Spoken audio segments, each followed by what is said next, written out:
Our top story this half hour, growing concerns of another attack after the deadly concert bombing in Manchester.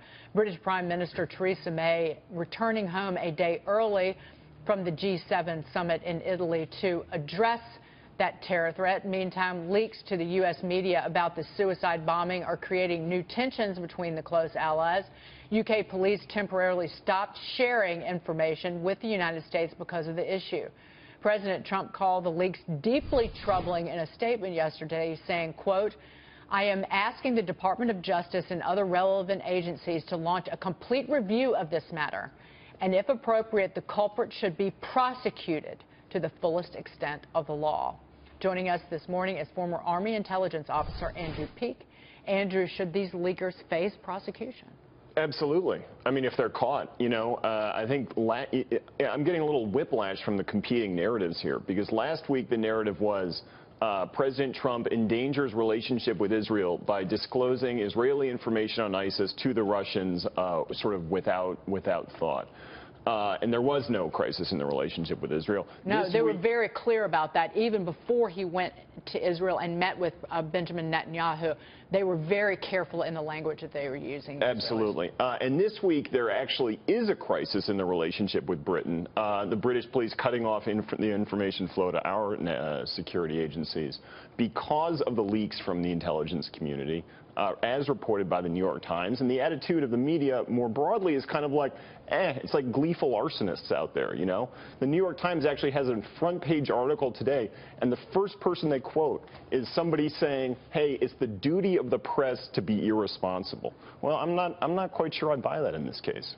Caitlin, I'll raise this issue. I've even heard, we had somebody on the show yesterday, and I've heard Democrats blaming this intelligence leak regarding the Manchester bombing investigation to the New York Times, blaming the Trump administration for doing it, that somehow that he is responsible when he comes out and says, and emphatically shoots this down and says, we're going to get to the bottom of this, we're going to prosecute whoever did this. Right. Well, I also think, though, regarding this is one issue, but also regarding, the leaks coming from the administration is another issue, and that's something that he would have to handle, right? I mean, leaks coming from the administration about these meetings, there's a reason that people are leaking this information, but he can't be mad at the media for reporting that kind of thing when it pertains to the administration.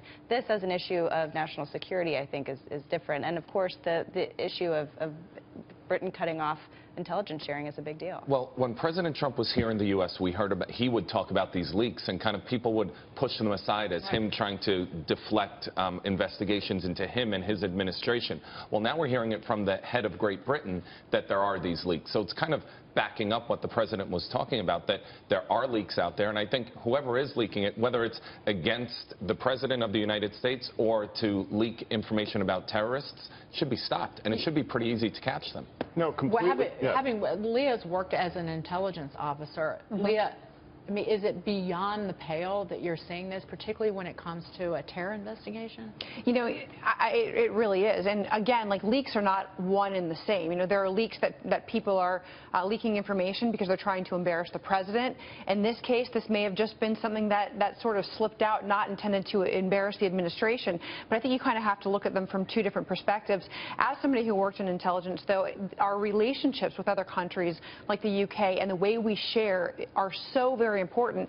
And I think part of the problem that we're having right now, and correct me if you think I'm wrong, but is that we do not prosecute people to the full extent of the law. You look at the original WikiLeaker, it was Chelsea Manning, who just got out of jail early because of personal issues or whatever. But the bottom line is, sentence was commuted by the president, Obama. By President Obama. And of course, there were different issues that were being considered there. But I think people inside the intelligence community have to feel as though there's going to be serious problems and consequences if they do leak information. So I wonder what you would say about the effect of the leaks that have come out and the value of that information to our opponents. Well, I thought the most unbelievable thing about the New York Times stories were that this is operational intelligence that's leaking out. This is pictures of bomb fragments and the makings of the bomb and the names of the individuals involved in the attack, such that his network can disperse before it gets rolled up. That's not strategic, big picture information. That's like happening hour by hour. The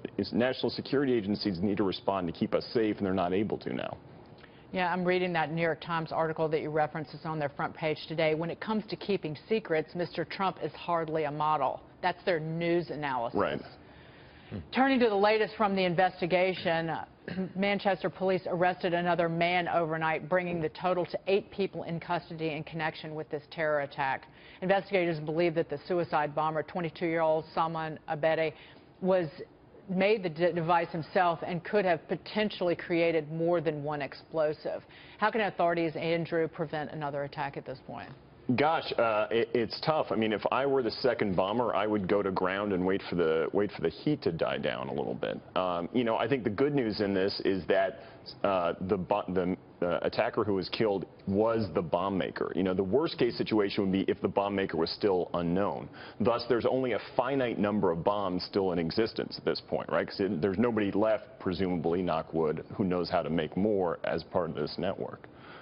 So if I were the bombers, what I would think to do is wait for a few weeks until the hard security disperses and then hit another soft target, perhaps a train station. Are they on top of that, though?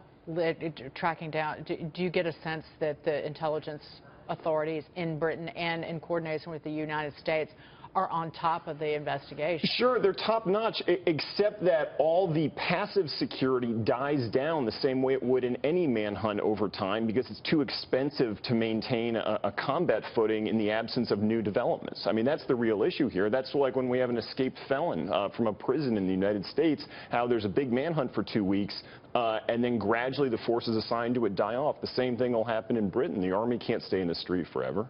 Andrew, it's great to see you. Thank you so much. Great analysis. Andrew Peak